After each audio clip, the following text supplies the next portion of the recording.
জঙ্গলে আমি এসে গেছি। আমি বাড়ি যাব।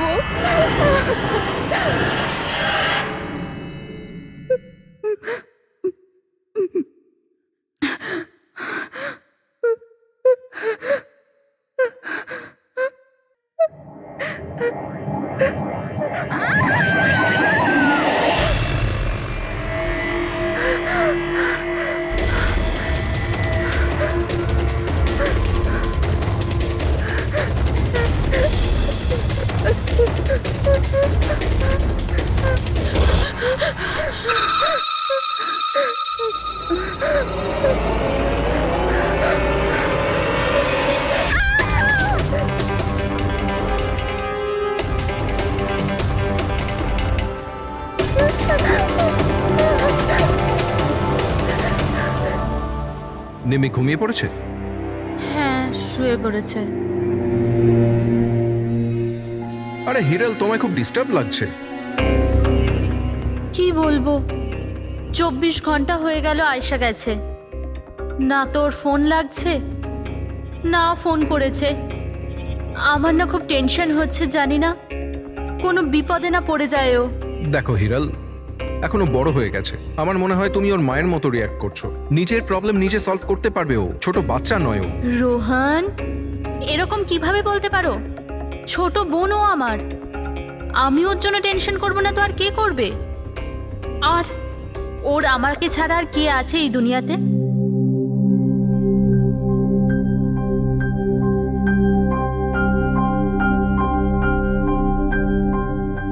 হ্যালো হ্যালো, আপনি কি হিরাল বলছেন?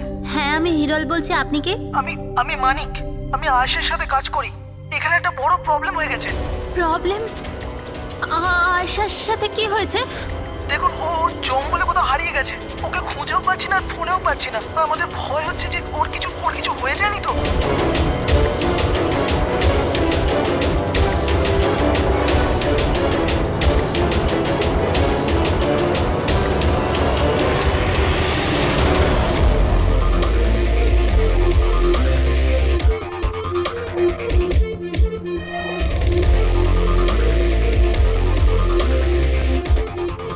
স্যার, ফরেস্ট ডিপার্টমেন্টের লোক ভেতরে আমাদের জন্য ওয়েট করছে, আর আয়েশার ক্রু মেম্বাররা অন দ্য ওয়ে।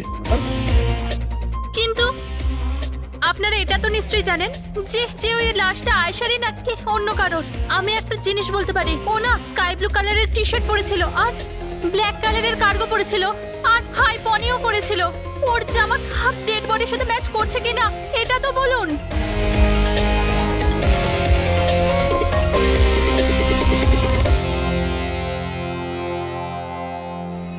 ও, আপনি সেই অফিসার? Yes sir.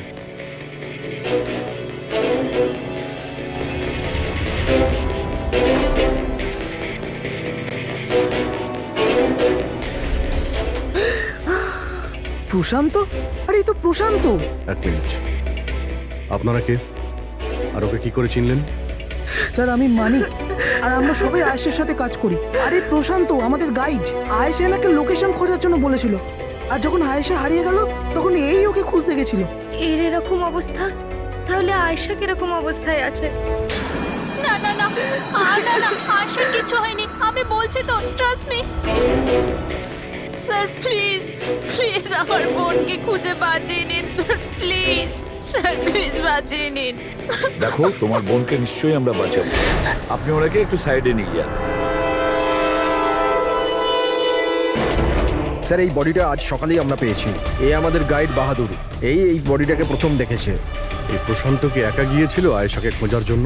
হ্যাঁ স্যার, কারণ ও জঙ্গলের সমস্ত রাস্তা চিনতো। যত ভালো করেই চিনুক না কেন, রাতের অন্ধকারে ঘন জঙ্গলে বিনা পারমিশনে বিনা গাইডে রাতে ঘোরাফেরা নিজে থেকে মৃত্যুকে ডেকে আনা। তোমরা খুব বড় ভুল করেছো। এই বডিটা এইভাবে পেয়েছি, জানি না দ্বিতীয়টা কি অবস্থায় পাবো। অফিসার, আচ্ছা এটা বলো যে এখানে কোনো হিংস্র জানোয়ার আছে? এরকম কোনো হিংস্র জন্তু নেই।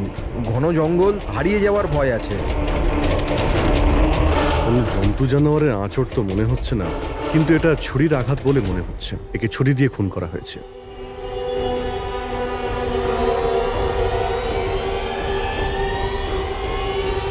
স্যার হ্যাঁ পূরবী, স্যার এই ক্যামেরাটা পেয়েছি এখানে। এটা তো আয়শার ক্যামেরা। হ্যাঁ স্যার, এটা আয়েশা 3 দিন আগে কিনেছিল। এটা চালিয়ে একবার দেখো তো। স্যার এটা অনই হচ্ছে না। কেন? এটার ব্যাটারি ডাউন স্যার, আর আমাদের কাছে ডিভাইসও নেই এটা চিপ ইনসার্ট করার জন্য। ও মাই গড। আপনারা এইসব শেষ করুন, এগুলো পরে করবেন। আগে আমার বোনকে খুঁজুন। আপনারা বুঝছেন না কেন? হারিয়ে গেছে। আমরা খুঁজবো। অনেক বড় জঙ্গল ম্যাডাম, কমসে কম 2 দিন লাগবে পুরো জঙ্গল খুঁজতে। হ্যাঁ স্যার, সূর্যাস্ত হওয়ার পর আমরা কিচ্ছু করতে পারবো না। আপনারা সার্চিং শুরু করে দিন, বাহাদুর আপনাদের নিয়ে যাবে।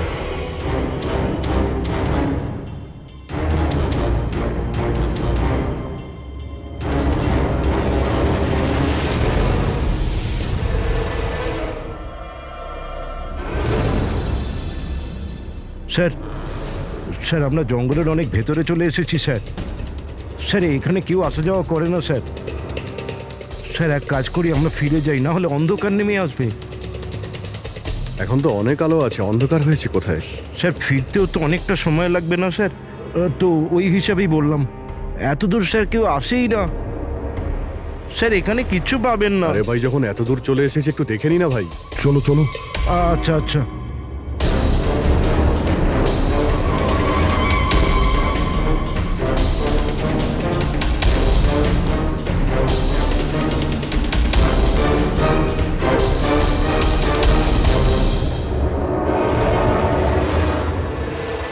তোমরা এই জঙ্গলে ফিল্মের শুটিং করতে এসেছিলে, আর শুধুমাত্র আয়েশাই নিখোঁজ হলো, আর তোমরা ওকে খোঁজার চেষ্টাই করনি। স্যার আমরা খুব ভয় পেয়ে গিয়েছিলাম, আর এখানে ওয়েব সিরিজ শুট করার আইডিয়া আয়েশারই ছিল।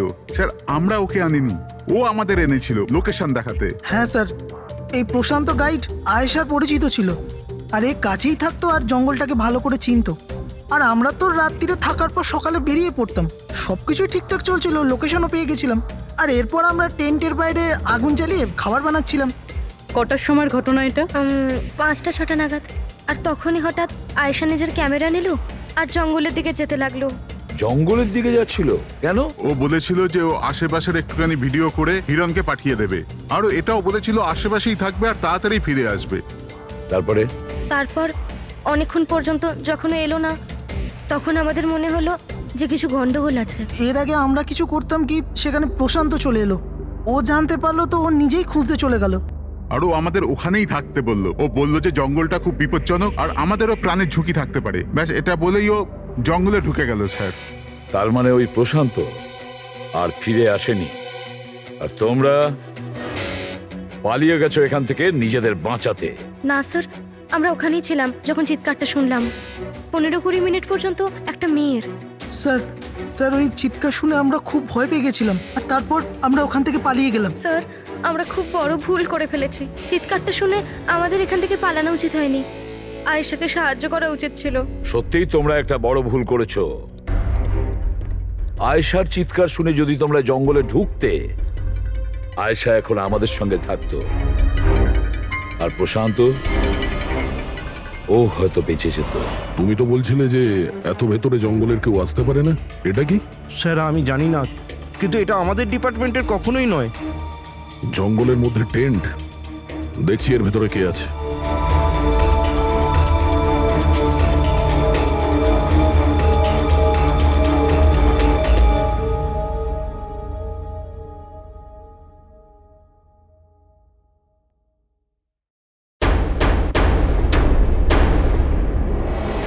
এই কাপড় তো দেখে মনে হচ্ছে কাটা হয়েছে।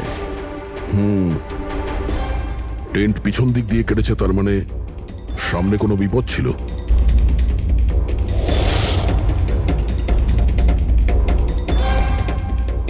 ছুরি, এটা দিয়েই কাটা হয়েছে। বাইরে গন্ডগোল হতেই পিছন থেকে কেটে পালিয়ে গিয়েছে।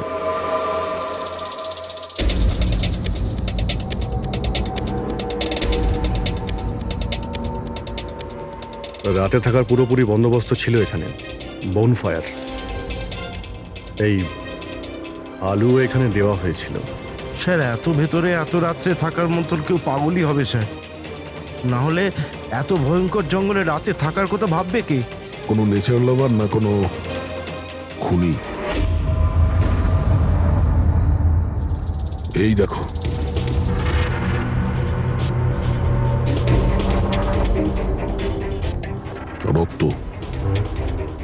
মনে হচ্ছে এখানে এই পাথরের ওপর কেউ বসেছিল। হতে পারে আগুন পোয়াচ্ছিল আর কেউ ওর ওপর হামলা করেছে। এটা দেখে টেন্টের মধ্যে যে ছিল সে পালিয়ে গেছে। চলো আগে গিয়ে দেখি। স্যার স্যার সূর্য অস্ত যাচ্ছে স্যার, ফিরতেও 2 ঘন্টা কমসে কম লাগবে। ফিরে যাই স্যার। ঠিক আছে, কালকে আবার আসবো। স্যার আমরা আয়েশার টিমকে এই ছবিগুলো দেখিয়েছিলাম।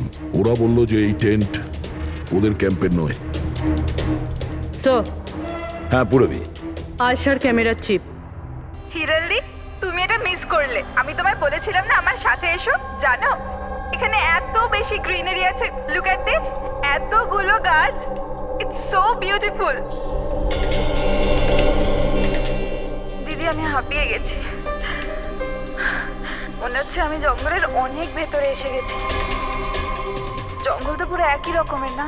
আমি রাস্তা খুঁজে নেব, খুব একটা মুশকিল নয়।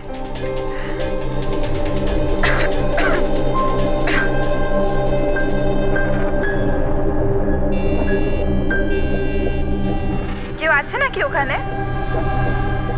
কে ওখানে?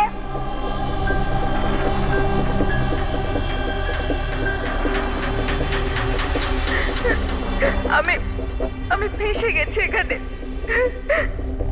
আমি কিছু বুঝতে পারছি না। এখান থেকে আমি কি করে বাইরে যাব? আই এম সরি দিদি, আমার এখানে আসা উচিত হয়নি। আমার মনে হচ্ছে না যে আমি এখান থেকে বেঁচে ফিরতে পারবো। আমায় ক্ষমা করে দিও।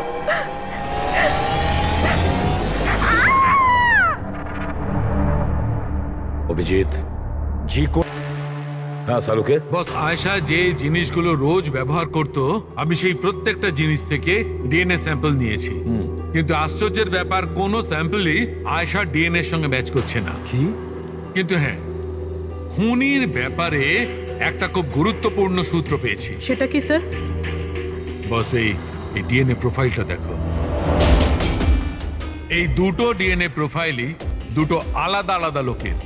কিন্তু অদ্ভুত ব্যাপার হচ্ছে যে দুটো প্রোফাইলই আমি একই লোকের শরীর থেকে পেয়েছি, প্রশান্ত শরীর থেকে। প্রশান্ত শরীর থেকে? হ্যাঁ বস। সেটা কিভাবে? প্রশান্তর মৃত্যু অগণিত ছুরির আঘাতের জন্য হয়েছে, আর ওর শরীরে যে খাবার চিহ্নটা আছে সেটা আসল নয়, তৈরি করা হয়েছে নকল।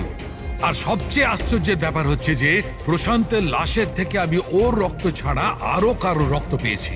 এখন এই রক্তটা কোনো পুরুষের না নারীর সেটা আমি বলতে পারবো না, কারণ ওই রক্তটা প্রশান্ত রক্তের সঙ্গে মিশে গেছে। কিন্তু একটা কথা ঠিক বস, এই রক্তটা তখনই বেরিয়েছে যখন প্রশান্ত রক্ত বেরিয়েছে। অভিজিৎ, দয়া, নিশ্চয়ই এটা খুনিরই রক্ত। খুনি প্রশান্তর ওপর হামলা করে, আর তখন নিজেকে বাঁচানোর জন্য প্রশান্ত ওর সঙ্গে মারামারি করে, আর খুনির রক্ত প্রশান্ত শরীরে লেগে যায়। তবে খুনিরও গুরুতর আঘাত লেগেছে। সামান্য আঘাতে এত রক্ত বেরোবে না তার। তার মানে খুনির শরীরে এখনো আঘাতের চিহ্ন থাকা উচিত। আরো একটা কথা বস, কি? টেন্টের পাশে যে পাথরের উপর রক্তের ছাপ ছিল সেই রক্তটা প্রশান্তরই। তার মানে পুরো ব্যাপারটাই ওই তাঁবুর আশেপাশে ঘটেছে।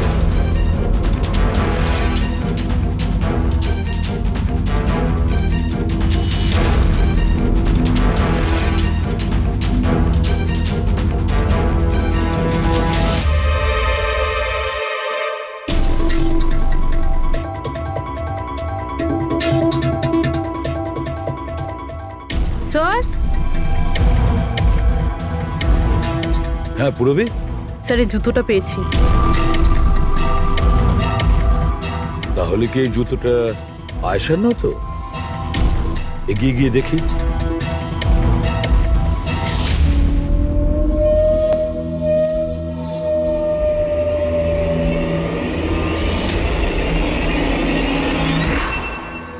স্যার, হ্যাঁ এই দেখুন স্যার।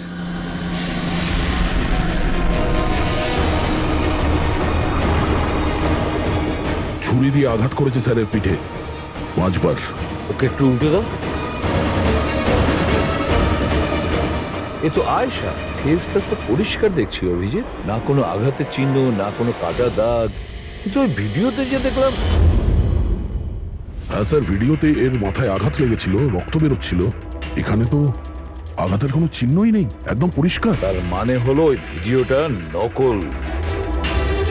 মানে আয়েশা অ্যাক্টিং আর মেকআপ দিয়ে দেখানোর চেষ্টা করেছিল যে ওকে কেউ মারতে চাইছে, খুন করতে চাইছে। কিন্তু এটা কেন করবে?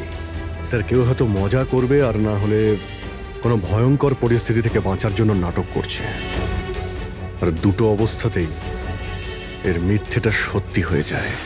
আর ও যা কিছু করেছিল, কেন করেছিল, সে তোর বন্ধু আর আত্মীয়রাই বলতে পারবে। সবাইকে ডেকে নাও। ফেডরিক, আয়েশার সমস্ত ফোন রেকর্ড চেক করো।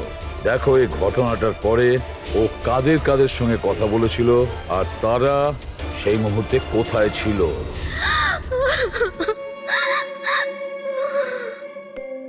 এরা আমাকে কেন ওকে দেখতে দিচ্ছে না? কি বাজে ভাবে মেরেছে আমার বোনকে। আর এরা বলছে যে ও নিজের মৃত্যুর নাটক করেছে, নিজের মার্ডারের নাটক। আর ওই নাটক সত্যি হয়ে গেছে। ভুল বলছে ওরা, মিথ্যে। আমাদের আয়েশা এরকম করতেই পারে না। আপনারা ভুল অভিযোগ করছেন।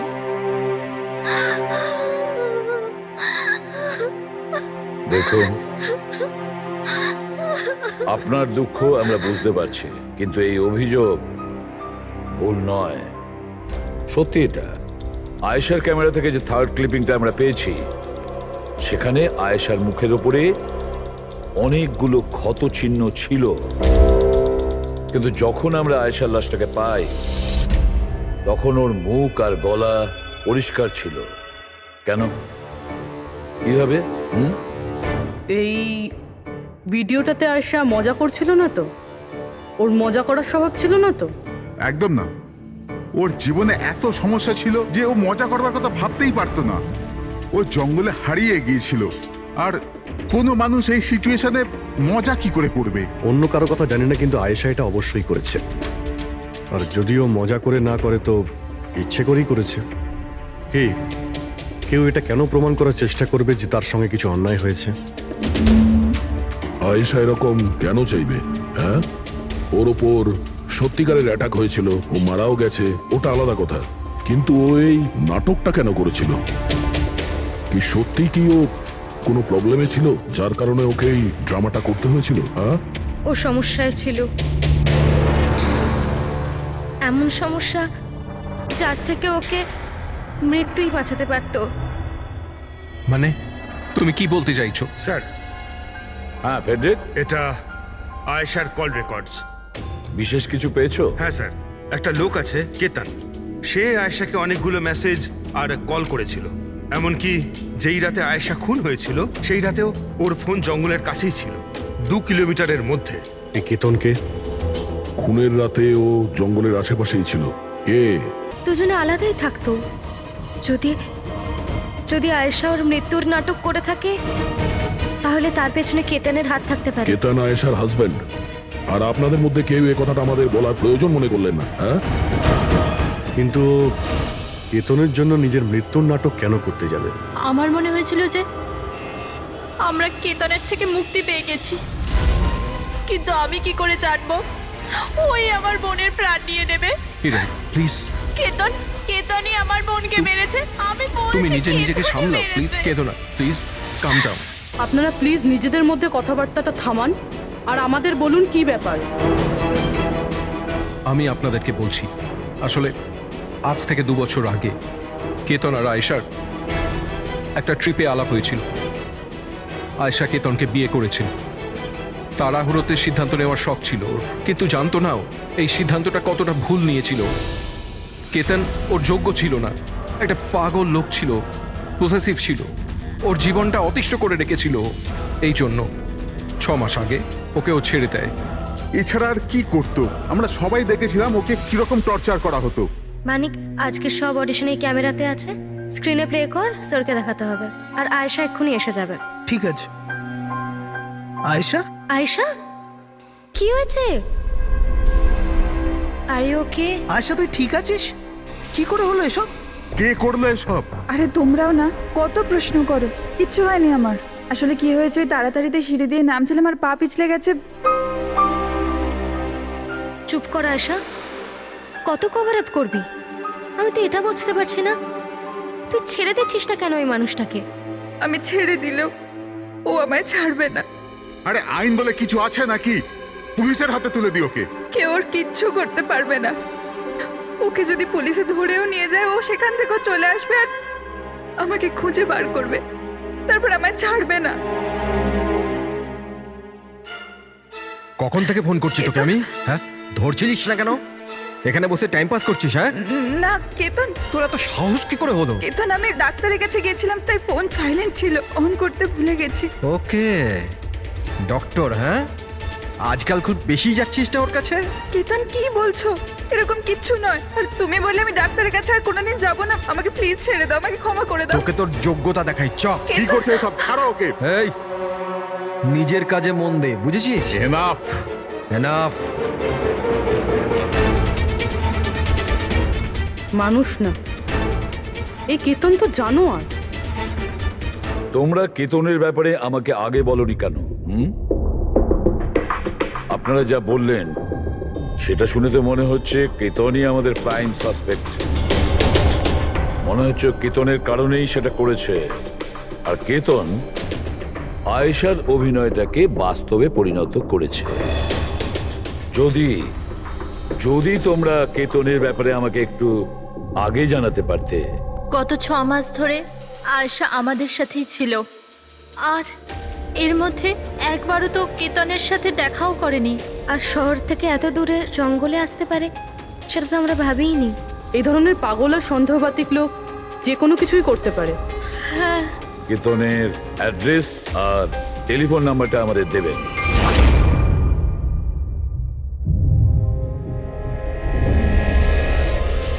কেতন,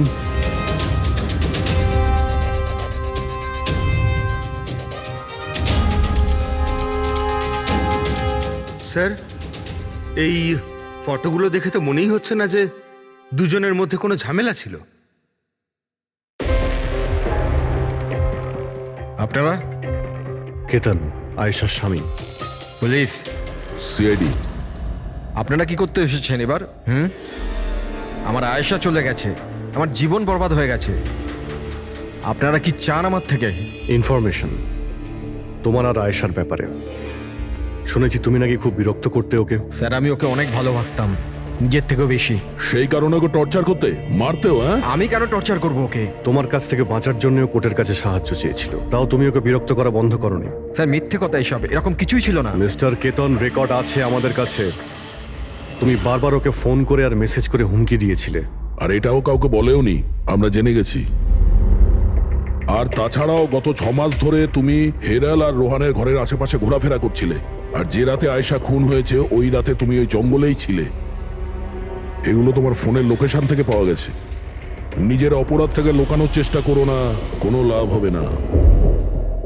আর এই ডবল মার্ডারে খুনিরও প্রচুর আঘাত লেগেছে। এই কি করে লাগলো তোমার? স্যার, এই আঘাতটা ওই দিন ঝোপেতেই লেগেছিল, কিন্তু এরকম কিছুই নয় যেটা আপনারা ভাবছেন। স্যার, আমি আয়েশাকে মারিনি। স্যার, আমি মানছি যে আমি ওই দিন জঙ্গলে গিয়েছিলাম, কিন্তু স্যার আমি তো শুধু ওর সাথে কথা বলার জন্য গিয়েছিলাম। স্যার, পুরো 6 মাস হয়ে গেছে, আমি ওকে দেখিনি পর্যন্ত। খুব মিস করতাম স্যার ওকে। ওর সাথে দেখা করতে চাইতাম, ওর সাথে কথা বলতে চাইতাম, যাতে ওকে বাড়িতে ফিরিয়ে আনতে পারি, যাতে আবার টর্চার করতে পারো। না স্যার, আমি বদলে গেছি স্যার। স্যার, আমি তো এটাই বলতে চেয়েছিলাম, কিন্তু যখন আমি জঙ্গলে গেলাম দেখলাম যে ও অন্য কারোর সাথে যাচ্ছে জঙ্গলের ভেতর। স্যার, আমি কি করতাম স্যার?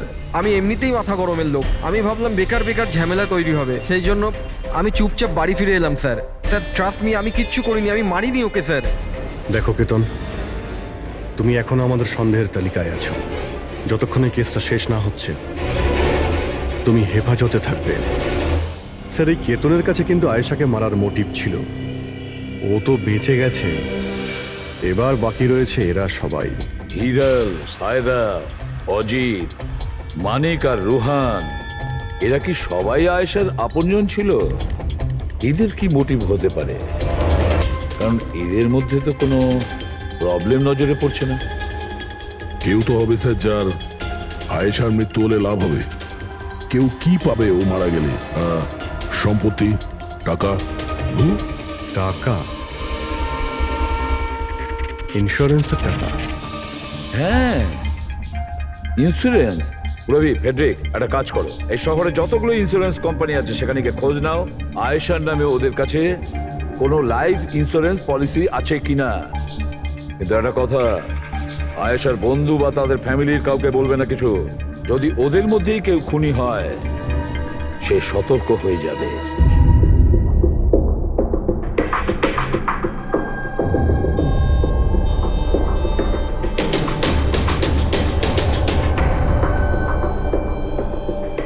ওকে, থ্যাঙ্কস স্যার। হ্যাঁ ফেডরিক, আয়েশার অ্যাকাউন্টে মাত্র 1 লাখ টাকা আছে, কোনো ফিক্সড ডিপোজিট পর্যন্ত নেই। স্যার, তানিশা ইন্স্যুরেন্স প্রাইভেট লিমিটেডের কাছে আয়েশার নামে একটা বীমা পলিসি রয়েছে 50 লাখ টাকার। ও আচ্ছা। আর এই টাকা আয়েশার ভাগ্নি মানে ও দিদি আর জামাইবাবুর মেয়ে নিমিষা পাবে। আচ্ছা, তাহলে এই ব্যাপার। স্যার, আসলে আপনারা কি চাইছেন? আমার যা জানা ছিল আমি সবকিছু বলে দিয়েছি। আর আপনারা জানেন আমার স্ত্রীর শরীর কতটা খারাপ, এখন আমার ওর সঙ্গে থাকা উচিত, আর আপনারা আমাকে এখানে আটকে রেখেছেন। স্যার, বলার কি বাকি আছে? সব বলে দিয়েছি। অনেক কিছু বাকি আছে। তুমি একটু বেশি কথা বলো, সেই জন্য যা কিছু প্রশ্ন করব ঠিক তারই উত্তর দেবে। এই তোমার ওইখানে যে ফ্যাক্টরিটা আছে ওটা তো বাজেয়াপ্ত হতে চলেছে, এর লোন তুমি শোধ করতে পারোনি কি? হ্যাঁ, কিন্তু আপনারা এগুলো কেন জিজ্ঞাসা করছেন? আপনারা এগুলো কি করে জানলেন? প্রশ্ন নয়, শুধু উত্তর। আয়েশা তোমাদের সাথে তোমাদের বাড়িতেই থাকতো না? তাহলে 7 দিনে তুমি ওকে 41 বার কল করেছো কেন? বাহ বাহ বাহ, 7 দিনে 41টা কল এসেছে আয়েশা, দারুণ ব্যাপার। আর তার উপরেও তুমি অর্থ কষ্টে ভুগছিলে, তাই না? আর আয়েশার মৃত্যুর পরে তোমার ছোট বাচ্চা টাকা পেত 50 লক্ষ টাকা। আর ওই ছোট্ট নিরীহ শিশু, সে কি করে জানবে 50 লাখের ধর্ম? ও কিভাবে ব্যবহার করবে? আর ওই 50 লক্ষ টাকা তো ভোগ করতো বাচ্চাটার বাবা, মানে তুমি, রোহন। থামুন আপনারা, চুপ করুন। আপনাদের কথা মতো আমি আয়েশাকে মেরেছি। স্যার, আমার ওপর 15 কোটি টাকার লোন আছে। 50 লাখে আমার কিচ্ছু হবে না। আমি আয়েশাকে মারবো। আর ওটা যা ওর শরীরের ওপর থেকে খুনির রক্ত পাওয়া গেছে, আপনারা দেখতে পারেন আমার গায়ে কোনো চোটই লাগেনি, কারণ আমি ওখানে ছিলামই না। আমি কাউকে খুন করিনি। সব ঠিক করা ছিল, প্রশান্ত সবকিছু সামলানোর কথা ছিল। 1 মিনিট। কি সামলে নিত? হ্যাঁ, প্রশান্ত কি সামলে নিত? বলো, প্রশান্ত কি সামলে নিত? স্যার, আমার ভুল হয়ে গেছে। আমার সবকিছু আপনাদের আগেই বলে দেওয়া উচিত ছিল। আমি ভয় পেয়ে গেছিলাম, খুব ভয় পেয়ে গেছিলাম। কোনটা বলার ছিল আগে? তাড়াতাড়ি বলো। আমি আয়েশার প্ল্যানে যুক্ত ছিলাম। আমরা শুধু ওকে মৃত দেখাতে চেয়েছিলাম। অ্যাকচুয়ালি ওর মরার কথা ছিল না। তার মানে আমাদের সন্দেহ ঠিক ছিল স্যার? সবকিছু ঠিক ছিল। ওই ভিডিওটা নকল ছিল, শুধু কেতনের থেকে বাঁচার জন্য ছিল। আর তুমিও এই প্ল্যানে জড়িত ছিলে? স্যার, কেতন আয়েশার জীবন অতিষ্ঠ করে দিয়েছিল। ও বেচারি চুপ থাকতো, কাউকে কিছু বলতো না। স্যার, একদিন লিমিট ক্রস করে গেল, সব সীমা ছাড়িয়ে গেল। ওর মনে হলো কেতন ওর জন্য কোনো বড় বিপদ হতে পারে। ও আমাকে বলেছিল স্যার, কেতন পাগল ছিল। পুলিশ বা ডিভোর্স ওর কেউ কিচ্ছু করতে পারতো না। আয়েশা ওটাকে পার্মানেন্ট মুক্তি পেতে চাইছিল, চিরদিনের জন্য। আমি হাঁপিয়ে গেছি জিজু। এখন তো ডিভোর্স আমাকে কেতনের থেকে বাঁচাতে পারবে না। যেটা আমায় ওই কেতনের হাত থেকে বাঁচাতে পারে সেটা শুধু আমার মৃত্যু।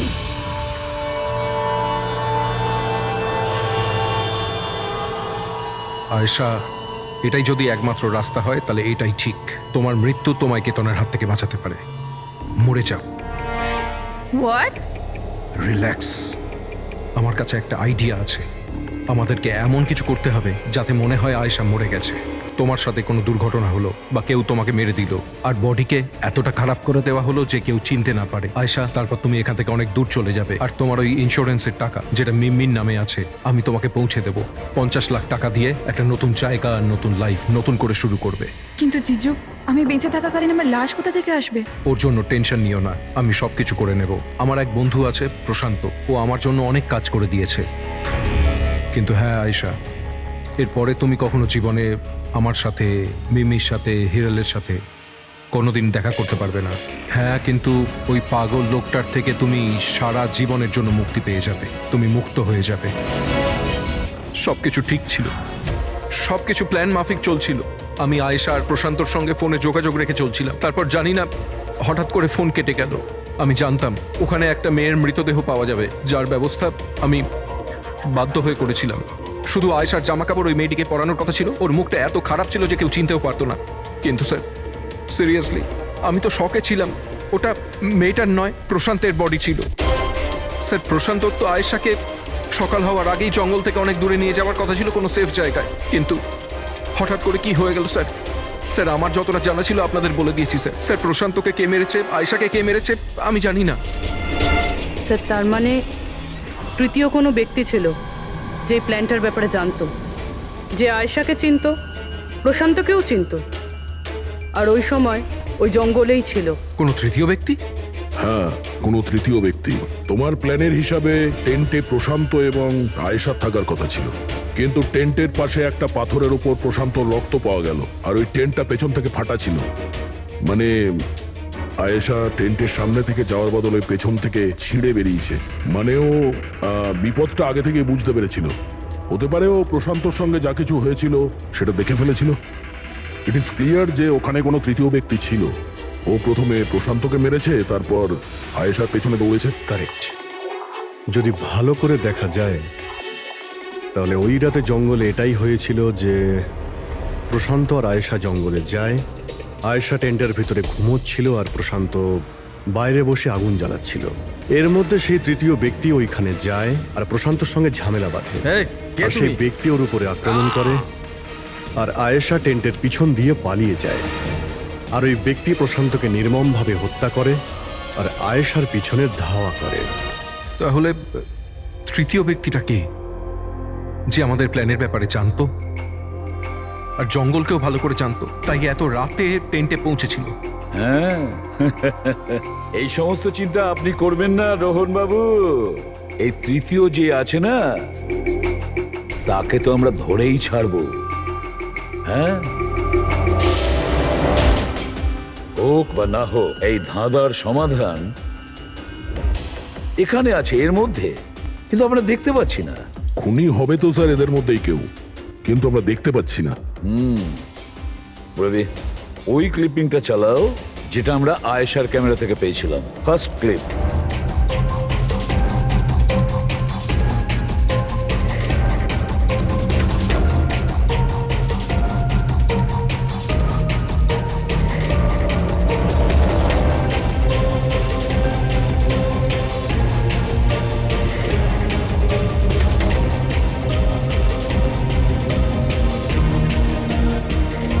ইয়েস, দাদা তুমি ঠিকই বলেছিলে, খুনি আমাদের সামনেই আছে, কিন্তু আমরা দেখতে পাচ্ছি না।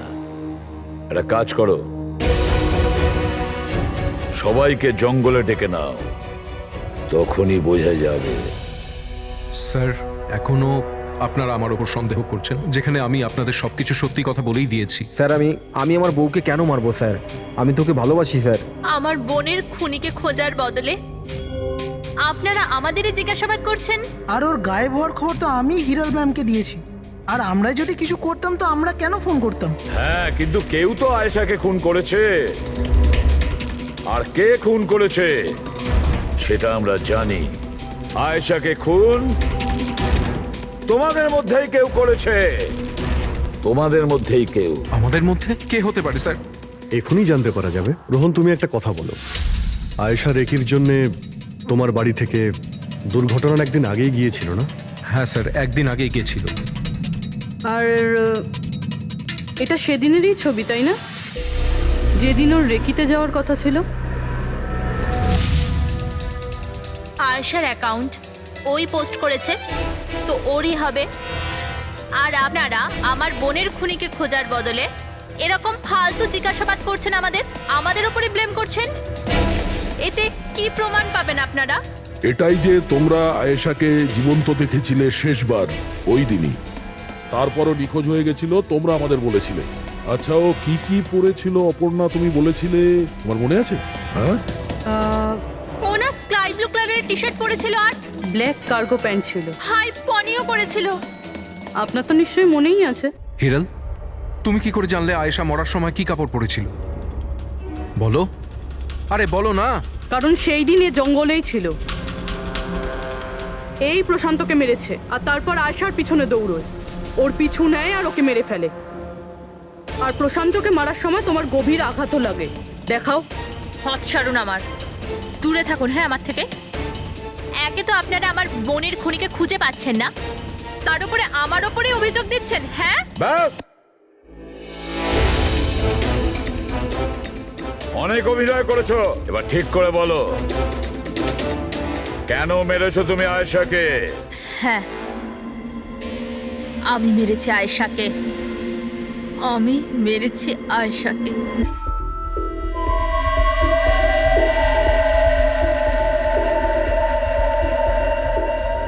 হিরাল ম্যাম, আপনি? আসতে বলো। আয়েশা না উঠে পড়ে। ইনফ্যাক্ট আমি বলছি যে ওকে সব সময়ের জন্যই না ঘুম পাড়িয়ে দাও। এটা কি বলছেন ম্যাডাম? রোহান তো তোমাকে আয়েশাকে সুরক্ষিতভাবে এই জঙ্গল থেকে বাইরে বার করার জন্য কত টাকা দিয়েছিল? 2 লাখ টাকা। আমি না তোমাকে 5 লাখ টাকা দেব আয়েশার প্রাণ নেয়ার জন্য। হিরাল ম্যাম, এসব কি বলছেন? আয়েশা ম্যাডাম আপনার বোন, আর আমি ওকে বাঁচানোর সওদা করেছি। আমি ওর সাথে বেইমানি করতে পারবো না।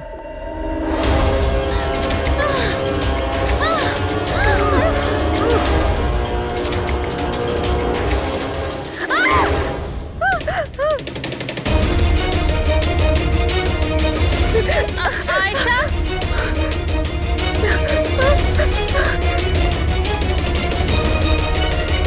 আয়েশা,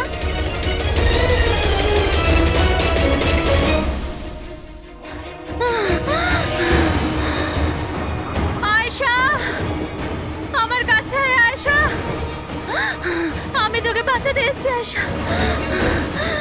ও তোকে ঠকাচ্ছিল আয়েশা। তোর ইন্স্যুরেন্সের টাকার জন্য তোকে মারতে চেয়েছিল আয়েশা। আমার বোন।